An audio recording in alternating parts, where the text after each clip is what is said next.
Hello friends, आज की video में हम मुग़ल साम्राज्य जहीरुद्दीन बाबर जिसने मुग़ल राज साम्राज्य की संस्थापना की थी उसके बारे में पढ़ेंगे और उनसे रिलेटेड कुछ महत्वपूर्ण प्रश्न भी करेंगे।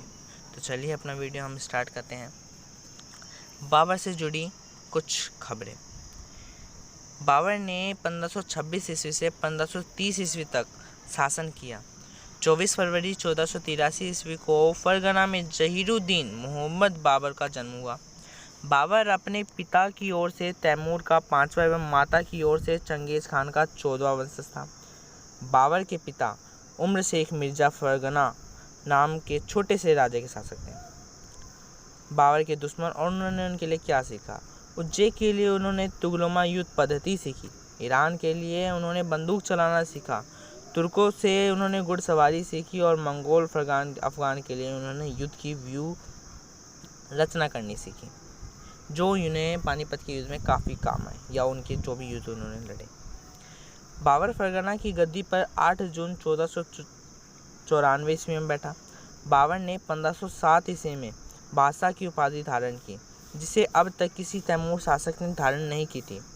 बाबर की मातृभाषा चगताई भाषा थी, लेकिन फारसी में बाबर को महारत हासिल थी। उसने चगताई में बाबरनामा के नाम से अपनी जीवनी लिखी थी। पानीपत के युद्ध में बाबर को बुलावा दिया था पंजाब के सूबेदार ने, दौलत खान, इब्राहिम के चाचा ने, आलम खान और राणा सागर ने। राणा सागर के युद्ध में उन्होंने अपनी आत्मकथा लिखी बाबरनामा, और पानीपत के प्रथम युद्ध में उन्होंने कलंदर की उपाधि भी प्राप्त की थी। 1526 ईस्वी में पानीपत के प्रथम युद्ध में दिल्ली सल्तनत के अंतिम वंश लोधी वंश के सुल्तान इब्राहिम लोधी की पराजय के साथ ही भारत में मुगल वंश की स्थापना की।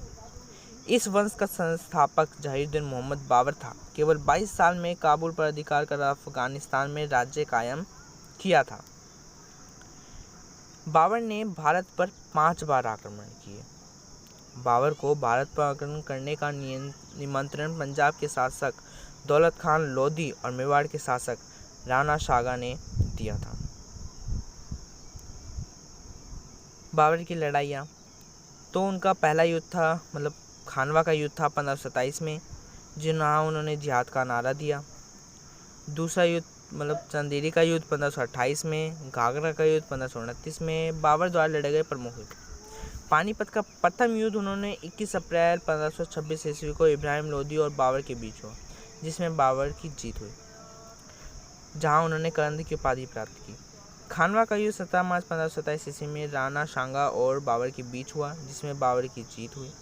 चंदेरी का युद्ध 29 मार्च 1528 ईस्वी में मैदनी राय और बाबर के बीच हुआ, जिसमें बाबर की जीत हुई। और घाघरा का युद्ध 6 मई 1529 ईस्वी में अफगानों और बाबर के बीच हुआ, जिसमें बाबर की जीत हुई। पानीपत के प्रथम युद्ध में बाबर ने पहली बार तुगलमा युद्ध नीति का इस्तेमाल किया।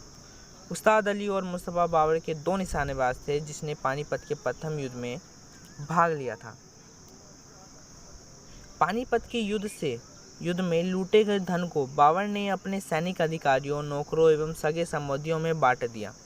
इस बंटवारे में हुमायूं को वह कोहिनूर हीरा प्राप्त हुआ, जिसे ग्वालियर नरेश राजा विक्रमजीत से छीना गया था। इस हीरे की कीमत के बारे में यह माना जाता है कि इसके मूल्य द्वारा पूरे संसार का आधा दिन का खर्च निकाला जा सकता है।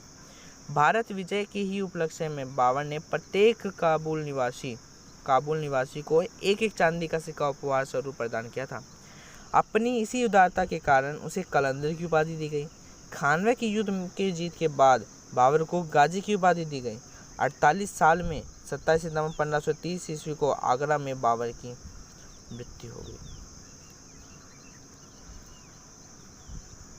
बाबर के शव को पहले आगरा के आरामबाग में दफनाया गया, बाद में काबुल में उसके द्वारा चुने गए स्थान पर दफनाया गया, जहां उसका मकबरा बना हुआ है। उसके बाद उसका ज्येष्ठ पुत्र हुमायूं मुगल बादशाह बना। बाबर ने अपनी आत्मकथा बाबरनामे की रचना की थी, जिसका अनुवाद बाद में अब्दुल रहीम खान ने किया। बाबर को उमैया नाम की पदशैली का जन्मदाता भी कहते हैं। बाबर का उत्तराधिकारी हुमायूं था। 1504 में उसने काबुल पर अधिकार किया, जहां से उन्होंने बादशाह की उपाधि प्राप्त की, और उन्होंने भारत पर सबसे पहले आक्रमण 1519 में किया था। सर्वप्रथम उन्होंने बारूद और तोपखाने का प्रयोग किया था इस युद्ध में और बेहरा के किले को जीता था उन्होंने। आइए दोस्तों, आपने जो भी पढ़ा उसको शॉर्ट में पढ़ते हैं। जहांगीर बाबर, जो बाबर के नाम से विख्यात हुए, वह मुगल वंश के शासक थे। उनका जन्म मध्य एशिया के वर्तमान उज़्बेकिस्तान में हुआ था। वे भारत में मुगल वंश के संस्थापक थे। वे तैमूर लंग के वंशज थे और विश्वास रखते थे कि चंगेज़ खान उनके वंश के पूर्वज थे। मूवियाँ नामक पद शैली के जन्मदाता बाबर को ही माना जाता है। 1504 ईस्वी काबुल तथा 1504 ईस्वी में कंधार को जीता था तथा बादशाह की उपाधि धारण की। 1519 से 1526 ईस्वी तक भारत पर उन्होंने 5 बार आक्रमण किया तथा सफल 1526 में उन्होंने पानीपत के मैदान में दिल्ली सल्तनत के अंतिम सुल्तान इब्राहिम लोदी वंश को हराकर मुगल वंश की नींव रखी। उन्होंने 1527 में खानवा, 1528 में चंदेरी तथा 1529 में आगरा जीतकर अपने राज्य को सफल बना दिया। 1530 ईस्वी में उनकी मृत्यु हो गई। आइए दोस्तों, अब इनसे जुड़े कुछ क्वेश्चन करते हैं। बाबर को भारत में आक्रमण करने के लिए आमंत्रित करने वाला एक आलम खान कौन था? इब्राहिम खान लोदी के संबंधी थे तथा दिल्ली के सिंहासन के दावेदार थे। इब्राहिम खान लोदी के संबंधी थे जिनसे दुर्व्यवहार किया गया था तथा देश से निष्कासित कर दिया गया था। दिलावर खान जैसे इब्राहिम लोदी के हाथों क्रूर व्यवहार किया था के पिता थे।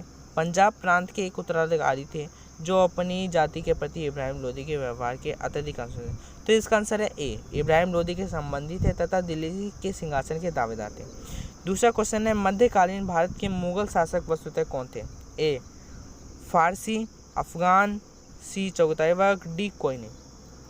तो इसका आंसर है सी, चगताई वर्ग। मध्यकालीन भारत के मुगल शासक चगताई तुर्क ही थे।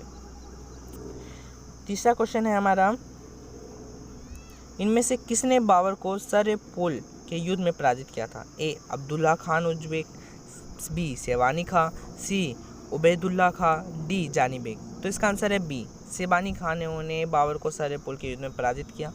चौथा क्वेश्चन है, पानीपत के प्रथम युद्ध किसके मध्य हुए? बाबर और राणा सागा, हेमू और मुगल, हुमायूं और शेर खां, बाबर और इब्राहिम लोदी। तो इसका आंसर है डी, बाबर और इब्राहिम लोदी। पांचवा क्वेश्चन है, पानीपत के युद्ध में बाबर की जीत का मुख्य कारण क्या था? उसकी घुड़सवार सेना, उसकी सैन्य कुशलता, प्लासी का युद्ध, पानीपत का तीसरा युद्ध। तो इसका आंसर है बी, उसकी सैन्य कुशलता। वो अपनी सैन्य कुशलता के कारण पानीपत के युद्ध में जीता। निम्नलिखित में से किस युद्ध में एक पक्ष द्वारा प्रथम बार तोपों का प्रयोग किया गया था? तो पानीपत के प्रथम युद्ध में ही सर्वप्रथम तोपों का प्रयोग किया गया था। बाबर की इब्राहिम लोदी पर विजय का कारण क्या था?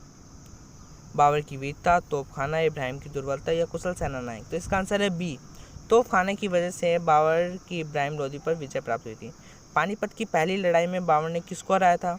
तो राणा सागा, इब्राहिम लोदी, सिकंदर लोदी या शेरशाह सूरी। तो पानीपत की पहली लड़ाई में बाबर ने इब्राहिम लोदी को हराया था। नौवां क्वेश्चन है हमारा, निम्न में से कौन सा युग्म सही सुमेलित नहीं है? ए, पानीपत का प्रथम युद्ध। पानीपत का प्रथम युद्ध 1526 में हुआ, ठीक है। खानवा का युद्ध 1527 में हुआ, ठीक है। घाघरा का युद्ध 1529 में हुआ, ठीक है। चंदेरी का युद्ध 1530 में, नहीं, चंदेरी का युद्ध हुआ था 1528 में। तो इसका आंसर है डी। निम्नलिखित में से किस युद्ध में बाबर ने जिहाद की घोषणा की? पानीपत के युद्ध में, खानवा का युद्ध में, चंदेरी के युद्ध में, इनमें से कोई नहीं। तो बाबर ने जिहाद की घोषणा खानवा के युद्ध में ही की थी। 11वां क्वेश्चन हमारा, राणा सागा ने निम्नलिखित युद्धों में से किसमें बाबर के विरुद्ध लड़ाई की थी? पानीपत के युद्ध में, खानवा का युद्ध में, चंदेरी के युद्ध में या घाघरा के युद्ध में? तो इसका आंसर है बी, खानवा के युद्ध में राणा सागा और बाबर एक सामने थे। मेवाड़ के जिस राजा को 1527 में खानवा के युद्ध में बाबर ने हराया था, कौन था? राणा प्रताप थे, मानसिंह थे, सवाई उदय सिंह थे, राणा सागा था। तो इसका आंसर है डी, राणा सागा को मेवाड़ के राजा ने मतलब खानवा के युद्ध में हराया था। बाबर ने सर्वप्रथम पाशा की पदवी धारण की थी कब? फरगना में की थी, काबुल में की थी, दिल्ली में की थी, समरकंद में की थी। तो उन्होंने, इसका आंसर है बी, काबुल में बाबर ने सर्वप्रथम पाशा की उपाधि प्राप्त की। वह मुगल सम्राट जिसने जीवन में धैर्य व संकल्प से सफलता की शिक्षा मिलती है। तो इसका आंसर है ए, जहीरुद्दीन मोहम्मद बाबर जीवन से धैर्य और संकल्प वाले ही थे। अगर